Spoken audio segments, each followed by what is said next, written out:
Hello friends, welcome to my channel. இன்றைக்கி நம்மளோட சேனலில் ஒரு ட்ராவல் விலாக் தான் பார்க்க போகிறோம். இப்போ டைம் வந்து மார்னிங் 5 o'clock ஆகுது. நம்ம கிளம்பியாச்சு வீட்டில் இருந்து.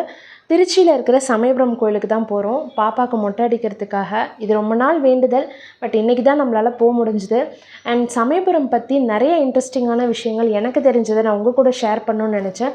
ஸோ அதனால தான் இந்த வீடியோ ஷூட் பண்ணேன். அது மட்டும் இல்லாமல் இன்னும் நிறைய கோயில்களுக்கு போனோம். அந்த கோயிலை பற்றின விஷயங்களும் நான் உங்களுக்கு அடுத்தடுத்த வீடியோவில் ஷேர் பண்ணுறேன்.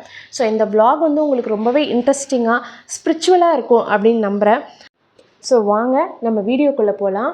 இப்போ பார்த்தீங்கன்னா மார்னிங் 8 o'clock நம்ம வந்து திண்டிவனத்தில் இருக்கிற ஆரியாஸில் நிறுத்தியிருக்கோம் மார்னிங் பிரேக்ஃபாஸ்ட் சாப்பிட்றதுக்காக. ஸோ சாப்பிட்டுட்டு நம்ம கிளம்பியாச்சு.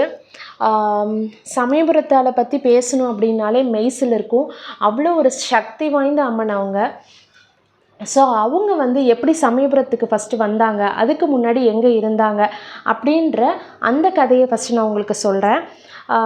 முதல்ல சமயபுரத்தம்மன் வந்து ஸ்ரீரங்கம் ரங்கநாதர் கோவிலில் தான் வைஷ்ணவி தேவி அப்படின்ற பேரில் வந்து இருந்திருக்காங்க. அவங்க வந்து ரொம்பவே உக்ரமான ஒரு தேவியாக இருந்திருக்காங்க. அது மட்டும் இல்லாமல் எல்லா நோய்களையும் குணப்படுத்துகிற சக்தி வந்து அந்த அம்மனுக்கு இருந்திருக்கு. ஆனால் சிலர் என்ன நினச்சாங்க அப்படின்னா, அந்த அம்மனால் தான் நமக்கு நோய் ஏற்படுது அப்படின்றது நம்பினதுனால கோவில் நிர்வாகம் வந்து அந்த சிலையை நீர்நிலையில் சேர்த்துடுறாங்க. ஸோ அதை வந்து சமயபுரத்துக்கிட்ட ஒரு பக்தர் அந்த சிலையை எடுத்து சமயபுரத்தில் வச்சு ஒரு கோவிலாக கட்டியிருக்காரு. அதுதான் இப்போ நம்ம பார்க்குற சமயபுரம் கோவில். ஸோ இதுதான் சமயபுரத்தம்மன் இங்கே வந்த கதை.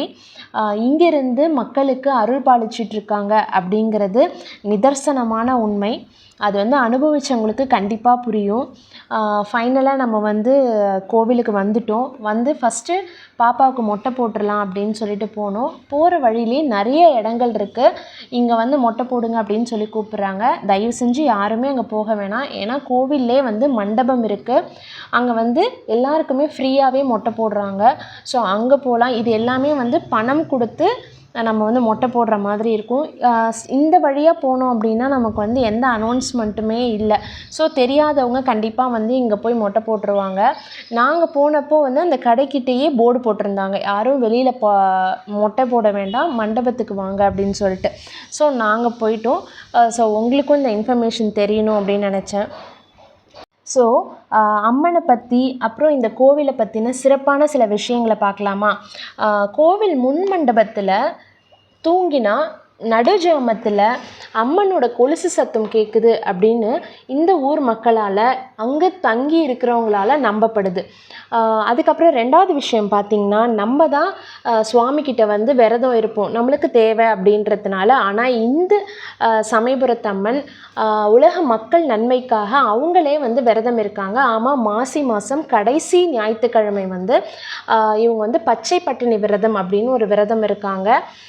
இது வந்து 28 நாட்கள் இந்த விரதம் எடுக்கிறாங்க. அப்போது வந்து அம்மனுக்கு எந்த தலிகையுமே கிடையாது.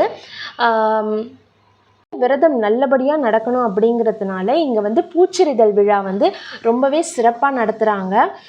அங்கே இருக்கிற மக்கள் வந்து தட்டு தட்டாக கூட கூடையாக பூக்களை எடுத்துகிட்டு வந்து அம்மனுக்காக கொடுக்குறாங்க. அதுக்கப்புறம் ஒரு மூணாவது விஷயம் என்ன அப்படின்னு பார்த்தீங்கன்னா, இங்கே வந்து ஆதி மாரியம்மன் கோவில் அப்படின்னு சமயபுரத்துக்கு கொஞ்சம் முன்னாடியே இருக்குது. சமயபுரம் கோவிலுக்கு போகிறதுக்கு முன்னாடியே இருக்குது. அதுதான் வந்து அம்மனோட தாய் வீடு அப்படின்னு சொல்கிறாங்க. திருவிழா காலங்களில் அம்மன் வந்து அவங்களோட தாய் வீட்டுக்கு போவாங்களாம். அப்போ அந்த ஊர்க்காரவங்க சமயபுரத்தாளுக்கு தாய் வீட்டு சீராக நிறைய பூக்கள், பழங்கள், மாலைகள் அது எல்லாமே வந்து கொடுக்குறாங்களாம். அப்போ வந்து அம்மனோட ஃபேஸ் வந்து ரொம்பவே பிரகாசமாக இருக்கும் அப்படின்னு சொல்கிறாங்க. திரும்பி வரும்போது அம்மன் ரொம்பவே வாடின முகத்தோடு வருவாங்க அப்படின்னு சொல்கிறாங்க. அதுக்கப்புறம் பார்த்திங்கன்னா, ஸ்ரீரங்கம் ரங்கநாதர் கோவிலிருந்து தன்னோட தங்கச்சிக்காக சீர்வரிசை வந்து அனுப்பப்படுது.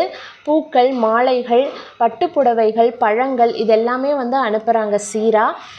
அதுக்கப்புறம் தான் அம்மனோட முகம் வந்து பிரகாசமாகுது அப்படின்னு சொல்கிறாங்க. நாலாவதாக பார்த்தோன்னா, இங்கே இருக்கிற அம்மன் சிலை வந்து பல மூலிகைகளால் செய்யப்பட்டதுனால இந்த அம்மனுக்கு அபிஷேகம் கிடையாது, உற்சவருக்கு தான் அபிஷேகம் பண்ணுறாங்க. இந்த கோயிலோட இன்னொரு சிறப்பு என்ன அப்படின்னு பார்த்தோன்னா, பொதுவாகவே அம்மன் கோவில்களில் குங்கும பிரசாதம் தான் கொடுக்கறது வழக்கம். ஆனால் இங்கே இருக்கிற அம்மன் வந்து சிவரூபமாக இருக்கிறதுனால விபூதி பிரசாதம் தான் கொடுக்குறாங்க. ஸோ இந்த இன்ஃபர்மேஷன் எல்லாமே உங்களுக்கு ரொம்பவே யூஸ்ஃபுல்லாகவும் இன்ட்ரெஸ்டிங்காகவும் இருந்திருக்கும் அப்படின்னு நம்புகிறேன். இது எனக்கு தெரிஞ்ச விஷயங்கள் மட்டும்தான். அம்மனை பற்றி சிறப்பு இன்னும் நிறைய இருக்குது. உங்களுக்கு தெரிஞ்சால் எனக்கு கமெண்ட்ஸை சொல்லுங்கள், நானும் தெரிஞ்சுக்கிறேன். சுவாமி பார்த்துட்டு வெளியில் வரும்போது இந்த பெயிண்டிங் சீலிங்கில் இருந்தது. அம்மனோட விஸ்வரூப தரிசனம் ரொம்பவே ஏஸ்தட்டிக்காக இருந்தது. இந்த ஒரு பெயிண்டிங் மட்டும் இல்லாமல் அங்கே இருக்கிற எல்லா பெயிண்டிங்குமே ரொம்பவே தனித்துவமாக உயிர்ப்போடு இருந்தது. ரொம்ப அழகாக இருந்தது.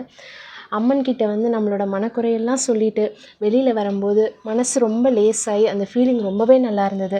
ஏற்கனவே வந்தவங்களுக்கு தெரியும். வராதவங்க கண்டிப்பாக நீங்கள் சமயபுரம் கோவிலுக்கு வந்து ஒரு டைம் விசிட் பண்ணி பாருங்கள். உங்களோட மனக்குறைகளை மகமாய்கிட்ட சொல்லிட்டு போங்க. அவங்க உங்கள் வாழ்க்கையில் மாற்றத்தையும் ஏற்றத்தையும் கண்டிப்பாக கொடுப்பாங்க. எல்லா உயிர்களும் இன்புற்று வாழணும் அப்படின்னு நான் சமயபுரத்து அம்மன்கிட்ட வேண்டிக்கிறேன். இந்த மாதிரிலாம் ஸ்பிரிச்சுவல் வீடியோ நான் போடுவேன் அப்படின்னு நான் நினச்சி கூட பார்த்தது கிடையாது. எல்லாமே வந்து அந்த அம்மனோட அருள் தான். ஏதோ எனக்கு தெரிஞ்சதை நான் உங்ககிட்ட சொல்கிறேன்.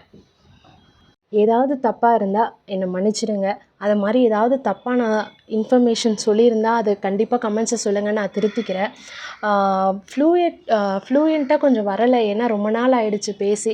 ஸோ அதையும் கொஞ்சம் வந்து நீங்கள் பொறுத்துக்கணும். அடுத்தடுத்த வீடியோஸில் நான் அதை வந்து கண்டிப்பாக மாற்றிக்க ட்ரை பண்ணுறேன். இதுக்கப்புறமா நாங்கள் வந்து திருவள்ளரை கோவிலுக்கு போனோம். 108 திவ்ய தேசத்தில் 6வது கோவில் அது. ஸோ அது ரொம்ப பெரிய கோவில். அது எல்லாமே வந்து நம்ம இந்த ஒரே வீடியோவில் வந்து கவர் பண்ண முடியாது, ஏன்னா ரொம்ப லெங்க்த்தாக போயிடும். ஸோ வந்து நான் அதுக்கப்புறம் வந்து அடுத்தடுத்த கோவில் போனேன். அந்த கோவிலோட இன்ஃபர்மேஷன் எல்லாமே நான் வர வீடியோஸில் உங்களுக்கு ஷேர் பண்ணுறேன். இந்த எல்லா வீடியோஸும் நீங்கள் பார்க்கணுன்னா நம்மளோட சேனலை வந்து சப்ஸ்கிரைப் பண்ணிக்கோங்க. இன்னும் ஒரு இன்ஃபர்மேஷன் என்ன சொல்லணுன்னா, நாங்கள் வந்து எந்த வழியில் வந்து தரிசனம் பண்ணோம் அப்படின்னா, வடக்கு வாசலில் ஒரு ஸ்பெஷல் என்ட்ரன்ஸ் இருக்குது. எங்கள் மாமனார் மாமியார் வந்து சீனியர் சிட்டிசன். ஸோ அவங்க வந்து அந்த வழியில் வந்தாங்க.